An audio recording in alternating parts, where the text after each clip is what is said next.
So if you notice, we've upgraded from a storage unit. Let's take a quick tour. Got the important thing, we got the car, we got makeshift tripod, we got where I'm gonna be sitting, rambling like there's somebody actually here. There's a shelf, there's a toolbox, there's another shelf, and a shop puppy. So I guess back to the, still not sure how this editing thing works. Okay, that was weird. But anyway, this is my car. You've probably seen a couple other videos on the channel, just, you know, fixing stuff or some cringe crackle compilations. Don't worry, they're gone. We'll get into that. Now, a couple of videos I haven't really been talking about the car, and I figured with this new series starting, might as well talk about it a little bit. So this is my car. It's a 2010 Audi A4 with a 2-liter turbo, all-wheel drive, and what really drew me to it was the 6-speed. Now, how I got it, I guess it's really nothing special. I just went to a dealership and paid for it. And it originally was my daily driver at the time, but you know how that goes. It divulged into not being my daily driver fairly quickly. So the mod started pretty quick. First one was, I believe it was just an intake, nothing crazy. I knew from the get-go I wasn't gonna be insane with this car. It was just a nicer car than what I was used to drive back and forth to work and, you know, have as a daily. And then it, you know, as it does, it spiraled out of control very quickly. At first it was just the intake, and then it turned into a diverter valve spacer, and then it turned into a turbo muffler delete, and then one of my, honestly, still to this day, one of my favorite mods I've done to this car is the interior white LED swap. It just looks clean, especially with the black interior. And then not too long after that, I started getting the itch again, and I'm like, huh, I'll lower it a little bit. So I, you know, bought some coilovers, and it looked weird lowered on stock wheels. So, you know, got some new wheels and tires. And after that, I think we started on the exhaust after that. Started simple, just downpipe and a stage 1 tune, I believe it was. It was nothing insane. It's nothing crazy, but downpipe and a tune. Then I got the rest of the catback exhaust, which at the time it was great because I had worked for ECS Tuning. And long story short, I don't anymore. Fuck that place. So I got a lot of these parts cheap, and that's kind of the premise of the series is I'm gonna be replacing a lot of those cheap parts. So as I'll explain in either this video or later, some of these parts are not good. I wish I had known that when I bought them, but I did not. I just saw that they were pretty cheap with an employee discount. So I bought them, put a lot of the stuff on the car, and come to regret it now. After, you know, a little bit of owning the car, I decided I was gonna go KO4. So I bought a HPA KO4, I bought an integrated engineering tune, put the turbo on, flashed the tune, and it's been great. But now I'm kind of bored. After doing the turbo and the tune, you know, the motor mounts decided they didn't want to exist anymore, so I replaced those with 034 Motorsports Street Density line. I did the stage 2 clutch with a lightweight flywheel. I did the polyurethane transmission mount insert. I did the rear differential transmission mount insert. Got the short throw shifter. I've done the billet aluminum rear main seal because, you know, while I was in there, I don't want to have to do that again, but foreshadowing. That leaves us to today, right now. I've been kind of battling with what I want to do to the car.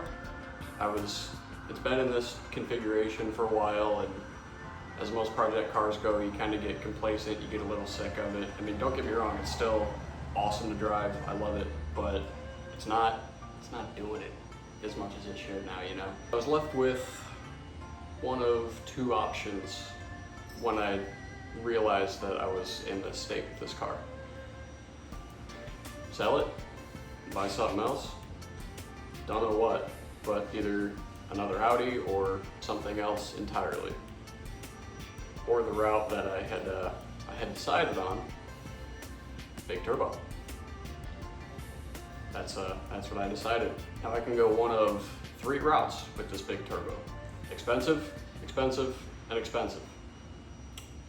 I chose the expensive one. And to be honest, I still don't know which route I'm going. I'm thinking about going to the CTS Boss kits between the Boss 500 and Boss 600, or the more expensive route of the three.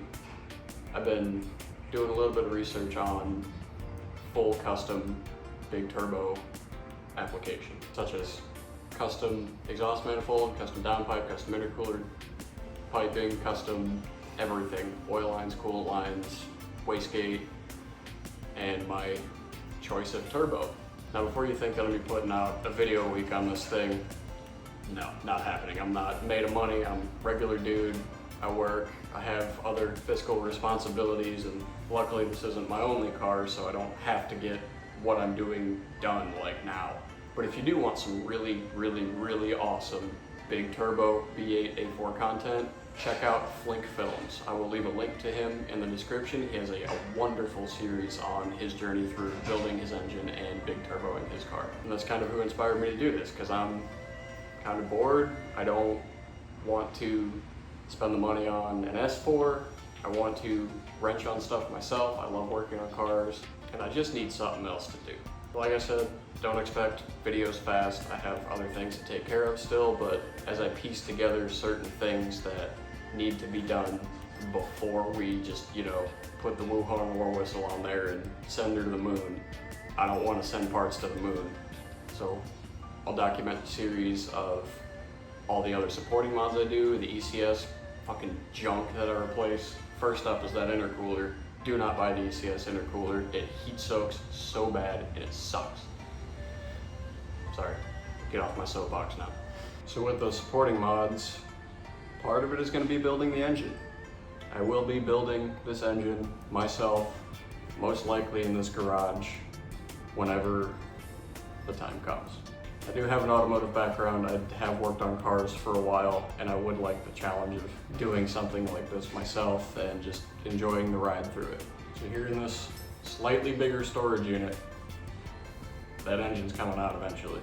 I don't know when, like I said, not anytime soon, because it's expensive, it's time consuming, and it will test my patience. But for now, we're just gonna stick to the other supporting mods that need done first before we start getting crazy like that. Because I plan on doing this build correctly and not just pushing it out to get it done and have a cool big turbo car.